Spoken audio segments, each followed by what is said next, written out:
Fala pessoal, tudo bem? Bom dia aí. Como é que vocês estão? Tudo certo? Espero que vocês estejam bem, tá? Pessoal, no vídeo de hoje aí a gente vai falar um pouquinho, né? Continuar, né? Falando do processo, né? De emancipação do Brasil, que foi a independência, certo? Então a gente vai iniciar aí falando um pouquinho do primeiro reinado, né? Quais foram os projetos que se sobressaíram nesse contexto inicial, né? Quais eram as perspectivas iniciais do governo quando assume, né? a, Ali o poder, certo? Em 7 de setembro de 1822. Então a gente vai falar um pouquinho disso aí, tá? Espero que vocês gostem, tá bom? Então vamos lá, pessoal, vamos na sequência, né? Então, o que aconteceu, né, pessoal? A emancipação do Brasil, né, a independência do Brasil, a gente viu, né, que foi aí um processo conflituoso, tumultuado, né, que permeou aí grande parte, né, daquele contexto, daquele cenário de independência, onde as tropas brasileiras tiveram que enfrentar os portugueses, né, os lusos, tá? Então, apesar de todos esses conflitos que a gente viu que aconteceram no Sul, em algumas regiões do Nordeste, né, como por exemplo na Bahia, não resultou em maiores transformações de ordem social e econômica, tá? Ou mudança da forma de governo para a sociedade brasileira, tá? Então, não mudou muita coisa, certo? É isso que eu quero dizer, né? Então, as transformações foram muito pequenas que ocorreram aí. Beleza, pessoal? Então isso é um ponto de vista bastante interessante que a gente vai tratar com vocês aí, tá? O Brasil, nesse contexto, pessoal, foi um exemplo único na América Latina, sendo uma monarquia entre várias repúblicas, né? Isso, de certa forma, tá? Falando um pouquinho sobre a estrutura, como que foi, né? É, o processo, né? Isso em decorrência, né, da família real que veio para cá, a gente sabe isso aí, a gente estudou em 1808, né? É, a família real veio para cá e isso interferiu no processo de independência do Brasil, né? Isso interferiu nas futuras elites que iriam controlar o país, certo? A vinda da família real, tá? Isso foi muito importante, né? Foi uma das coisas mais importantes que aconteceram aí e que acabou influenciando para bem e para mal o processo de independência, tá? Então é muito interessante a gente focar nesse processo, tá? Então a gente sabe que a abertura dos portos, né, pelo Dom João VI, né, em 1808, depois quando ele chega aqui no Brasil, depois lá os tratados de comércio, aliança e amizade, né, em 1810, certo? Estabeleceu, pessoal, como a gente já viu, a gente já falou um pouquinho disso, uma ponte entre a coroa portuguesa, certo? E setores dominantes da colônia, especialmente aqueles setores dominantes que se concentravam aqui na região sudeste, Rio de Janeiro, São Paulo e Minas Gerais, certo? Então isso é muito importante, tá, pessoal? Então houve aí uma série de benefícios, né, trazidos, por exemplo, para a região fluminense, certo? Então, com a presença do rei aqui no Brasil, essa região fluminense, né, lá do Rio de Janeiro, ela foi bastante incentivada na sua expansão econômica, certo? Principalmente aí os negócios, né, ligados ao açúcar, né, depois ao café, depois ao tráfico de escravos, certo? Então essa elite do Rio de Janeiro, ela foi amplamente beneficiada com a vinda da coroa portuguesa aqui no Brasil, certo? Foi amplamente beneficiada, tá? É muito interessante a gente entender isso, né? E a elite econômica, né, pessoal, que havia promovido o processo de independência, né, essa mesma elite que eu estou falando para vocês aí do Rio de Janeiro, ela não tinha interesse, óbvio, né, em favorecer rupturas que pudessem pôr em risco, né, a estabilidade da antiga colônia. Certo? Eles não queriam grandes rupturas, né? Essa elite que acabou se beneficiando com a presença do Dom João aqui no Brasil, Dom João VI no Brasil, né? Por quê? Porque se tivesse ocorrido grandes rupturas democráticas, por exemplo, uma transformação que mudasse a ordem social, essa elite ela ia acabar perdendo, né, aqueles privilégios que havia conquistado com a presença do Dom João aqui no Brasil. Certo, pessoal? Então isso é muito interessante a gente destacar, tá? No entanto, né, Isso é interessante falar que essa elite, tá? Por mais que houvesse atuado no processo e por mais que parecesse uma elite homogênea, ela não era, certo? Pelo contrário, né? Mesmo no interior do núcleo promotor da independência, né? Com José Bonifácio à frente, né? Que a gente sabe que era um rico comerciante lá da região de Santos, né? Provinha de uma família comerciária de Santos, né?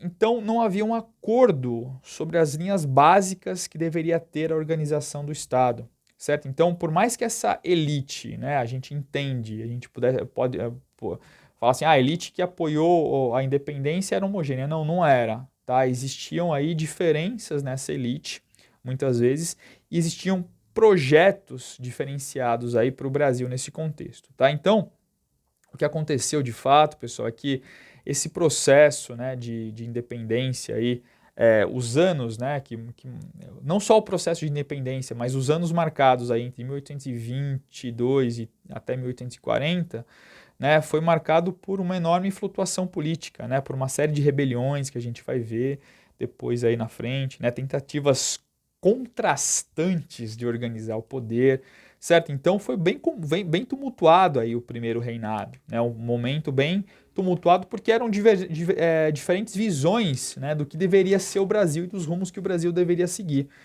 tá? Diferentes visões que marcavam, inclusive, como eu estou falando para vocês, essa elite que havia tomado o poder no Brasil, tá bom, pessoal? Então o que aconteceu, né? Logo quando a independência ela foi instaurada, agora vamos falar um pouquinho da parte política aí, né? Da parte que acabou ajudando o Brasil a tomar os rumos políticos aí, tá? Então vamos falar um pouquinho dessa parte política, né? Então nos dois primeiros anos da independência do Brasil, pós-independência do Brasil, certo, pessoal? O problema se concentrou propriamente na ideia da aprovação de uma Constituição. Certo? Então, deveria ser feita uma Constituição para o Brasil, né? Então, deveria ser eleita aí uma Assembleia Constituinte que deveria ser encarregada de elaborar a Constituição do Brasil nesse contexto, tá? Então, que era uma ideia que já estava prevista aí mesmo meses antes aí da independência do Brasil. Então, essa ideia de que caso o Brasil viesse a ser e viria a ser independente, a ideia de se formar uma Constituinte, de se eleger uma Constituinte, que são os deputados, né, pessoal, para se elaborar uma Constituição nova para o Brasil. Tá? E essa reunião, né, a Constituinte, quando a gente fala da Constituinte, né, é uma reunião que se faz para elaborar a Constituição, certo? Então a Constituição do Brasil, né, que vai ser a primeira aí do Brasil, a de 1824, né, 25 de março, se eu não me engano, de 1824, a primeira do Brasil, tá? Ela vai ser elaborada aí, tá bom, pessoal? Ela vai ter uma base aí para ser discutida, né? A gente vai ver o que vai acontecer, tá? Então, o que aconteceu, né? Essas discussões, né? A Constituinte aí, ela ocorreu, tá? Após o 7 de setembro. E a Constituinte, que é essa união de pessoas para discutir a Constituição, né? Ela se reuniu no Rio de Janeiro em maio de 1823, certo? Então, é muito interessante, né, pessoal, que nessa Constituinte que foi elaborada, o Dom Pedro ele vai usar na abertura dos trabalhos da Constituinte, o Dom Pedro ele vai usar uma expressão bastante, vai usar uma frase bastante, não é sui generis, né, mas uma frase bastante polêmica, tá? Indicando aí o que poderia acontecer. A frase não era do Dom Pedro, né? Era uma cópia daquela existente na Carta Constitucional da França de junho de 1814, né? Por meio da qual, né, o rei Luís XVIII tentou retomar a tradição monárquica após a derrota do Napoleão. Então, o Dom Pedro, olha que interessante isso aí, né? Como é que para vocês verem o poder, né? A ideia que o Dom Pedro tinha na cabeça. Isso vai marcar depois aí grande parte aí do reinado dele aí, tá? Ele jurava, beleza? Defender a Constituição se fosse digna do Brasil e dele próprio, né? Ele coloca um condicionante aí. Ele jura defender a Constituição do Brasil, né, que seria a primeira do Brasil, se ela fosse digna, fosse digna do Brasil e dele próprio, tá? Então isso é muito importante, né? Então o que acontecia, né? O C é muito importante. O condicional se, pessoal, deixava em suas mãos a última palavra, ou seja, vai ter a Constituição, só que quem governa sou eu. Certo? Então, tá percebendo o movimento? Então, com a independência do Brasil, mudou-se pouco, né, a estrutura social, política e econômica do Brasil, mudou-se bastante pouco, como eu acabei de falar para vocês, certo? E ainda teve aí um detalhe a mais, certo?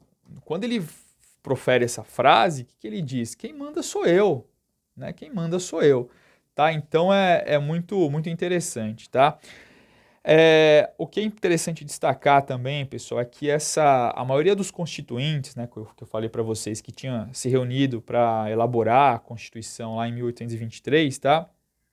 Adotavam uma postura liberal moderada, certo? Uma postura liberal moderada e defendia uma monarquia constitucional que garantisse os direitos individuais e estabelecesse limites ao poder do imperador. Tá? A gente vai ver que esse grupo, né, que assume a Constituinte, depois ele vai ter alguns problemas com o imperador, ou melhor, o imperador vai ter alguns problemas com esse grupo. Né? Muito interessante destacar. Então esse grupo assume para elaborar, né? Na verdade o Brasil precisava de uma Constituição, certo? Só que esse grupo vai ter problemas depois com o imperador. Por quê? Porque lembra que eu falei da frase que, né, eu só respeito a Constituição, eu só juro a Constituição se ela for digna do Brasil e de mim. Né? No caso aí, Dom Pedro, certo? Então, você percebe, né? E vai ter alguns probleminhas aí com esses liberais moderados que vão assumir, né, a Constituinte, tá? Beleza, pessoal? Que vão querer, inclusive, colocar limites ao poder do imperador, né? Você já vê aí o detalhe, tá? Então, muitos daqueles, pessoal, a Constituinte foi moderada, principalmente moderada, liberais moderados, tá? Porque muitos daqueles políticos, né, representantes políticos que haviam tido alguma influência nos movimentos políticos aí do século XIX, certo? Como, por exemplo, Cipriano Barata, né, que era um revolucionário, que havia sido um revolucionário lá em 1817, né, era nacionalista, intransigente, né, havia negado se participar da Constituição, tá? Porque o Cipriano Barata, porque, né, devido a esse caráter nacionalista, intransigente que ele tinha, tá? Ele fala que que a Constituinte era um engodo. Ele fala assim, não, eu não quero participar dessa Constituinte. Né? Por quê? Porque essa Constituinte ela é cercada por mais de 7.000 baionetas. Né? A frase dele, que eram tropas formadas de grande número de nossos inimigos portugueses. Né? Então ele falava assim, eu não vou participar disso. Certo? Eu não vou participar da Constituinte, né? O Cipriano Barata, né? Que era aí um revolucionário, né? Havia atuado lá na Revolução Pernambucana, e falou, não, eu não quero. Para você ver como, de certa forma, né, algumas tendências políticas, né, que faziam parte ali do Brasil, né, naquele contexto ali do século XIX, elas foram deixadas de lado, né? Então ele se recusou a fazer parte aí, tá bom? Por conta do domínio português, né?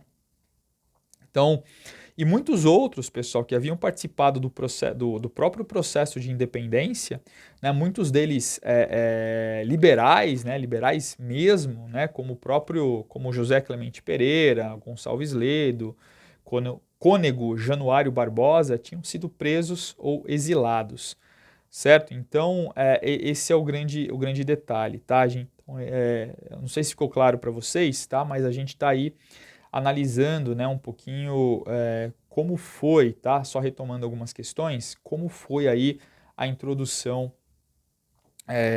dos debates, né, para a Constituição, para a elaboração de uma Constituição para o Brasil, a primeira do Brasil, né, 1824, e como isso foi se desenhando aí ao longo, principalmente depois aí da independência do Brasil, principalmente depois do 7 de setembro de 1822. Né, o que é interessante destacar nessa aula, pessoal, é que assim, pouca coisa mudou, tá, da ordem antiga, né, da ordem antiga, da antiga ordem social, política e econômica do Brasil, a gente sabe que pouca coisa mudou, certo? A gente sabe que o imperador, certo? Ele tinha interesses, né, interesses em manter o seu poder monárquico, né, como a gente conseguiu perceber, né, na frase lá que ele pegou lá do Luís XVIII, né, certo? E também é interessante a gente perceber, pessoal, o seguinte, é que muitos projetos outros, né, projetos políticos que não fossem liberais moderados acabaram sendo excluídos, tá, daqueles debates iniciais sobre a Constituição brasileira. Tá bom? Então, é isso que tem que ficar para vocês, tá? Nesse vídeo, tá? Espero aí que vocês tenham gostado, beleza? E aí nas próximas aulas, pessoal, a gente vai adentrar propriamente aí no primeiro reinado, né? O primeiro reinado já se iniciou, né? Como vocês viram aí, com os debates constituintes, né? Para a elaboração da Constituição. Só que a gente vai ver, como eu, né, dei aí um spoiler para vocês, que o Dom Pedro, pessoal, ele não vai... Por mais que houvessem liberais moderados, né, que inclusive eram a favor da monarquia, né, de um regime constitucional, a gente vai ver que o Dom Pedro I não é muito a favor deles não, né, justamente por esse caráter mais, vamos falar assim, mais absolutista, né, e mais centralizador que ele tinha aí, tá bom? A gente vai ver que ele vai deixar esses liberais moderados aí isolados aí, tá? A gente vai ver aí o que vai acontecer. Fiquem atentos ao próximo vídeo, né? Que vocês vão ver o que vai acontecer, o que o Dom Pedro vai fazer com esses liberais moderados aí, com a Constituinte. Tá bom, pessoal? Iniciando aí, então, o primeiro reinado, tá? Agradeço a todos aí pela visualização do vídeo. Muito obrigado aí, pessoal, e a gente se vê numa próxima oportunidade, tá bom? Um grande abraço. Fiquem bem, usem máscara, tá? E obrigado a todos aí. Tchau, tchau, pessoal. Valeu.